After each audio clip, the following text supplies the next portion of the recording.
Hi friends, నెట్ఫ్లిక్స్లో release అయిన హ్యూమింట్ అంటే హ్యూమన్ ఇంటెలిజెన్స్ ఈ రెండు పదాల్లోని కొన్ని అక్షరాలు తీసుకెళ్ళి హ్యూమింట్ అని పెట్టారు ఈ సినిమాకి టైటిల్.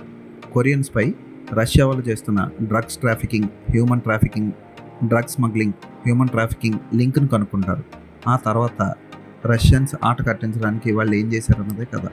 సినిమా స్టార్టింగ్ బాగుంటుంది. ఒక వేశ్యాగృహంలో ఒక మంచి ఫైట్ ఉంటుంది, అద్దిరిపోతుంది. మన నెల్సన్ సినిమాల్లో పొట్టోళ్ళు అంటాడు ఒకడు ఉంటాడు చూడండి, అలాంటి వాడిని పెట్టి ఒక ఫైట్ తీశారు, అదిరింది.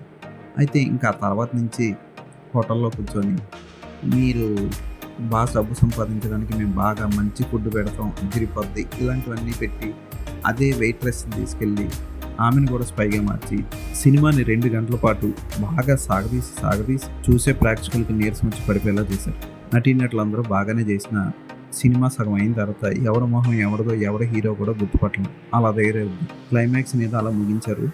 ముగ్గురు కలిపి ఒకేసారి కాల్ చేసుకుంటారు. పర్వాలేదు, టైంపాస్కి సినిమా చూడండి అని కూడా చెప్పండి, ఎందుకంటే నాకు అయితే చాలా బోరింగ్గా అనిపించింది ఈ సినిమా. తెలుగు డబ్బింగ్ బాగుంది, ఫోటోగ్రఫీ కానీ విజువల్ ఎఫెక్ట్స్ కానీ టాప్ రేంజ్లో ఉన్నాయి. నెట్ఫ్లిక్స్ నిర్మించిన ఈ సినిమా తెలుగు డబ్బింగ్లో కూడా రిలీజ్ అయింది. నెట్ఫ్లిక్స్లోనే చూడొచ్చు. టైంపాస్కి ఏమి నాకు ఈ సినిమా చూడాలనుకుంటే చూడండి. అసభ్యకర సన్నివేశాలు అయితే లేవు. వైలెన్స్తో కూడిన యాక్షన్ సన్నివేశాలు ఉన్నాయి. ఈ సినిమాకి నేను ఇచ్చే రేటింగ్ 2/5.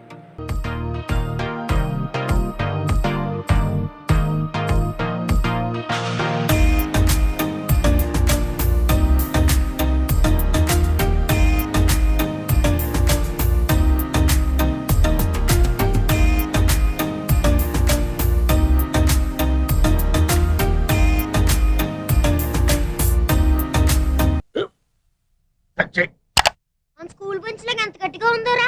కొట్రా, కొట్టు, పర్లేదు, కొట్టు. అబ్బా చైన్ పెట్టేసింది బాబాయ్. ఆ, నీకు నొప్పి ఏంటి నువ్వు కొడతావా? కమాన్ బీట్ మీ యార్. వద్దు బాబాయ్. వాణ్ణి నేను కొట్టడం లేదమ్మా, వాణ్ణే నన్ను కొట్టమంటున్నాను. ఆ. నువ్వేం కంగారు పడక్కర్లేదు. అడుగుతావేంటి?